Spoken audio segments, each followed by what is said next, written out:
Hello YouTube and welcome back to Kind Heart Homestead. In today's episode, you'll see me start and develop a garden for a berry patch. I'm also going to move our chicken coop and our chickens to our property.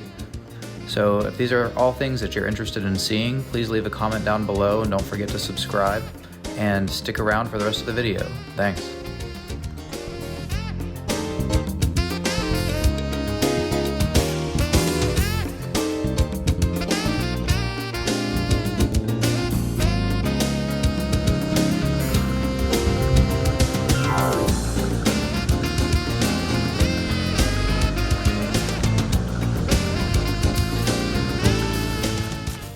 So to start things off, I wanted to transplant this strawberry that I purchased up in the same county that our property is in.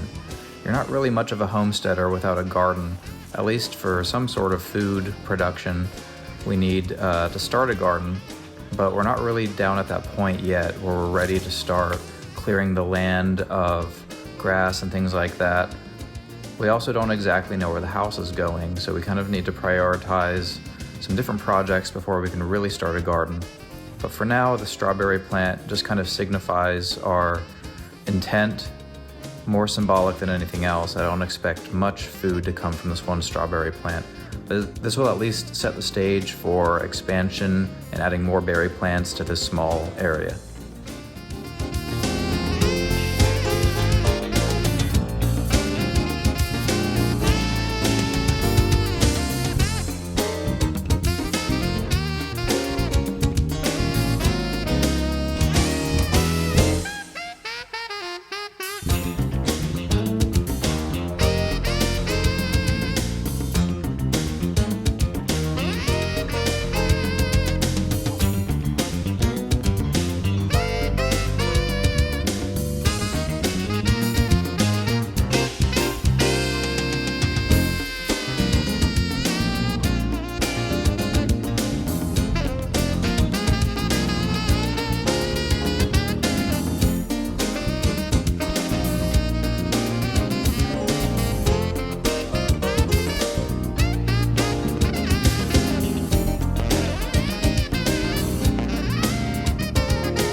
I'm sure you remember the video series where I was installing a driveway in our off-grid property. Well, this footage dates back to that same project when I had this skid steer for a week. I wanted to find some other things to use it for. So a good candidate was to strap this chicken coop to the back and essentially tow it to its new location.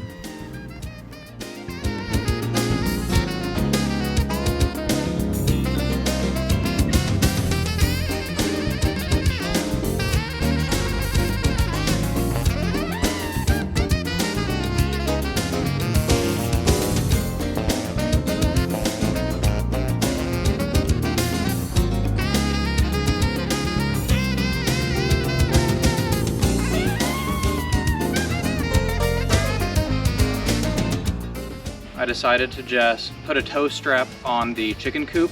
Since it's on a plastic pallet that's pretty much indestructible, I can just kind of drag it around on the driveway through the woods into a location that's probably a bit more suitable for long-term use. We had everything just kind of clustered up in the woods, just for storage out of the way. But what I decided was, since the house site is right up there, you can see the dirt area in the background. And I started a small strawberry garden right here by these trees. I decided I should just give the chickens a spot closer to where we'll be. So then when the time comes for us to move them, everything's already set up and ready to go.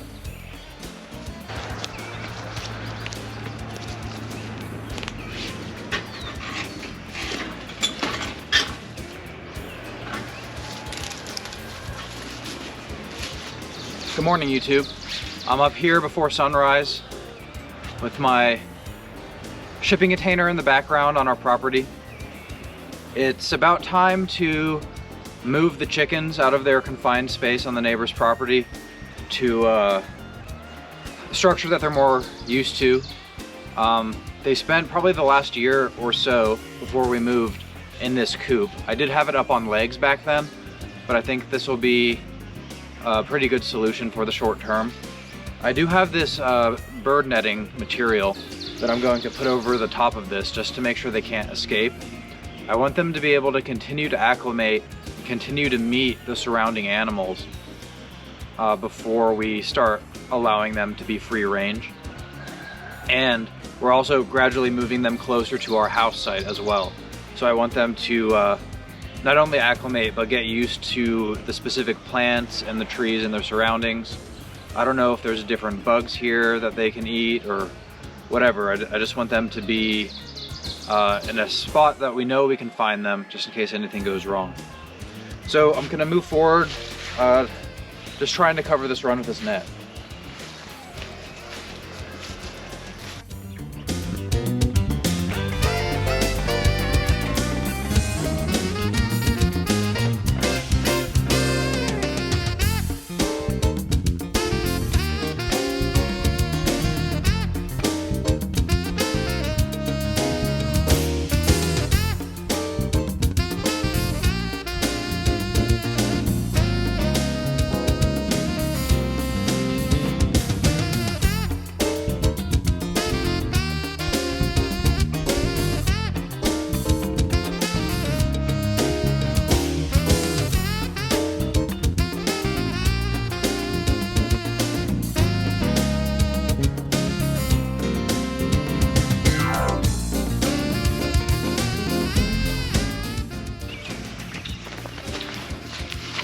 All right, so I got all this bird netting for free and it came in a roll, and I hadn't unraveled it until now. But now that I've unraveled it, I realize that it's really long and really skinny. So I have to do several strips to go across.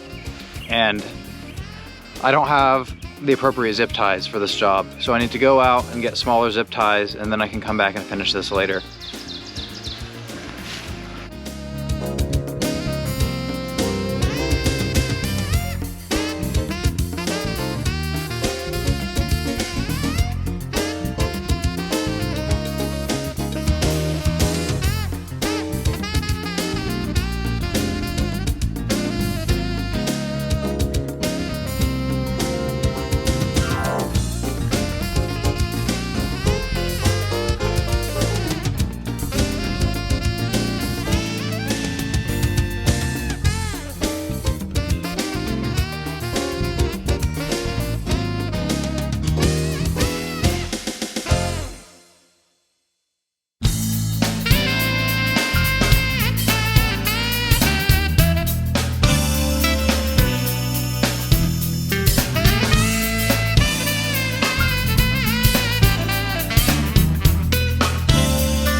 Gonna take you guys on a walk real quick. This little area that I've settled with the porta potty, the truck, this fabric, and then the chicken coop back there is around a small grove of pear trees that the neighbor planted when he was much younger. This is not the area I've been using as a camp. We were using a small road through the woods that was located near the neighbors' houses for camping. But I'm gradually moving stuff over here because it's closer to our house site. And if we're gonna start spending more time here, I'm less concerned about our stuff sitting for long periods of time. So one of the things I want to start doing is planting some fruit trees and stuff like that, but I think we're a bit too late in the season to be planting fruit trees because they're probably not dormant anymore. Anyway, I have this pail here. Here's our little pond, as you can see behind us. This is a spring-fed pond. The spring comes from our property up in the hill, and it saturates the ground, goes under the driveway, and then it fills up this pond here. And the neighbor uses the spring for his cistern and drinking water, and then it overflows this hill and goes over to the creek. So I'm just gonna get a bucket of water here, and then I'll have something to water the plants with a bit later.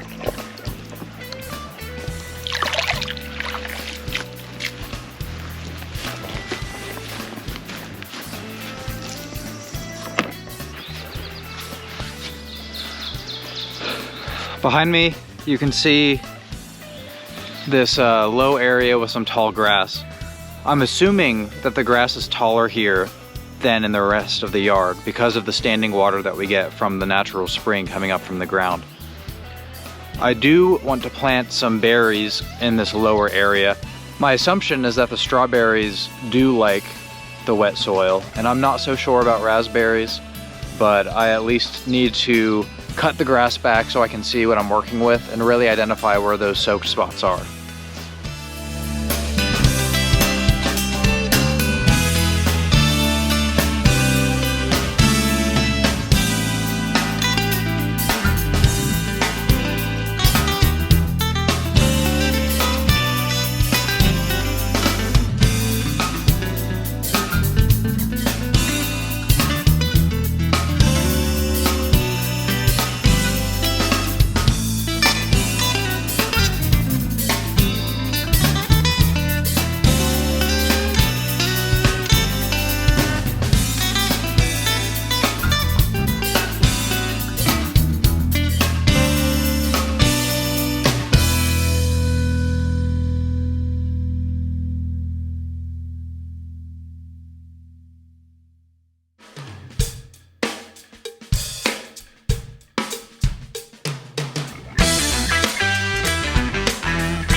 All right, I probably went overboard on the mowing, but I've been getting cut up by thorns trying to walk between the camp and the shipping container.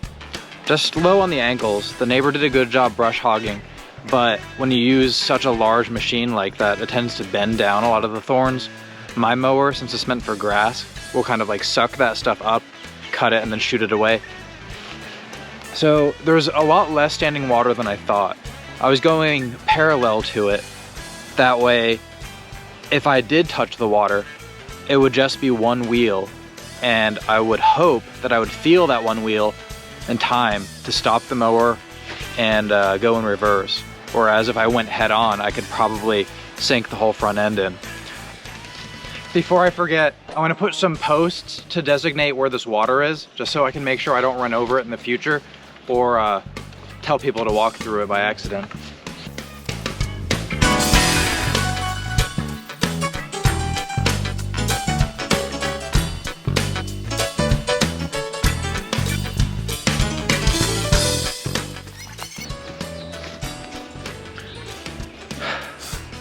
So now that I cleaned up the grass a bit and I've identified the wet spots, it's time to take this little temporary garden fence down and transplant the strawberry plants that I took from our Raleigh property.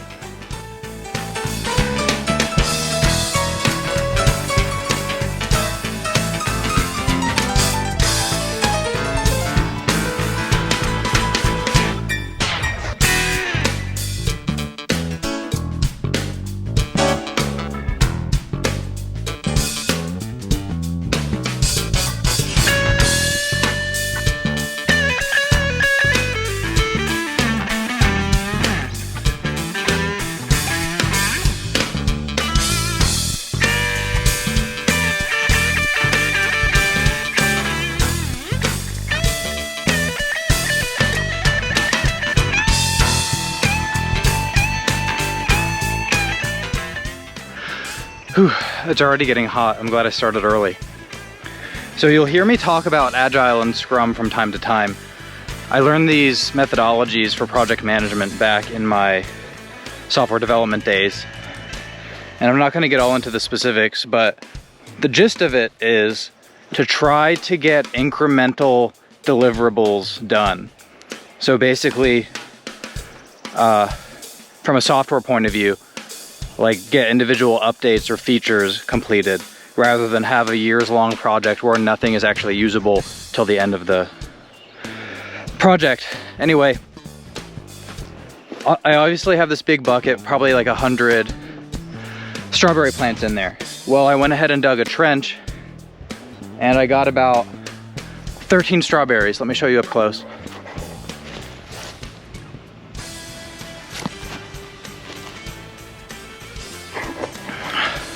$13 strawberries in addition to the one that I purchased a few weeks ago when I was up here. So if I was to step away from this project or not be able to use these plants anymore because they got destroyed by the sun or whatever, I would at least have this project done. I can continue this row, I can make more rows, but if I got disrupted at this point in time, I would have completed a small project. So that's what I'm talking about with Agile methodology. I do recommend that if you are a new homesteader and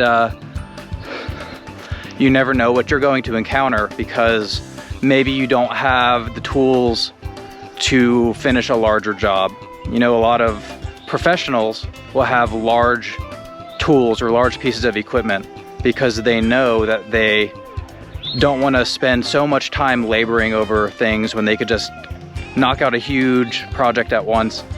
But for the small farmer or hobbyist, if you're digging like me with a shovel instead of a machine, you might get fatigued. You might not be able to come back once the sun gets up to complete this project. So why not do a small trench, plant a small amount of things, and then complete that early on, so at least you can say you finished something. So I'm about 20 feet from the strawberry patch that I planted earlier today. I came back out now that there's some shade here because it's really hot today. I want to plant 8 berry plants over here. I have raspberries and blueberries, and I might not be around here to water them. So I'm going to plant them in a straight line parallel with this little retention area that's fed by the underground spring. And we'll see if that allows the roots to wick the water up to them. We'll find out.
Well, it's morning. I just left our off-grid property after 2 nights. Basically non-stop work. I was barely in the tent. I was only in there to sleep. And it was pretty hot, sunny during the day, but cool enough at night where I could sleep relatively comfortably without trying to bundle up and stuff. This trip, since I had my shipping container, I had access to my camping gear and my tools, but only after I was able to rearrange some stuff so I could walk into there. But I ended up not needing my winter gear because it wasn't cold enough. But I managed to wrap up some last minute tasks, got the chickens ready with their food and water. I was even able to set up a rain barrel, and I built my own gutter system out of some old flashing so that the chickens' coop roof would collect the water into the rain barrel. And that wasn't on my list of stuff to do, but where I set them up, I could kind of envision that working. I planted probably 50 strawberry plants transplanted from our old garden in Raleigh. Some of them still had strawberries on them, so I'm interested to see if they'll continue to ripen or if they're going to die because of the stress of being transplanted. And then I also purchased 6 raspberries and 2 blueberries, and I planted those in a line, but I planted them in damp soil, which I think might be the key to their success, or it could be their demise, because I've heard plants that have roots in wet soil constantly can develop root rot and die. But I'm not going to be there to irrigate them. So with the lack of rain, the only water they can get is wicked up from the natural spring underground. So whether or not the soil is fast draining, it doesn't actually drain because there's a consistent source of water coming from the spring. So any of you gardeners out there, maybe you could answer this question. When you read that a plant can tolerate wet conditions, but also requires quick draining soil, how does that work if the quick draining soil always has water being sent through it? That's it for this video. There's a lot more to come, so stick around. Please like and subscribe to this channel if you haven't already. Bye.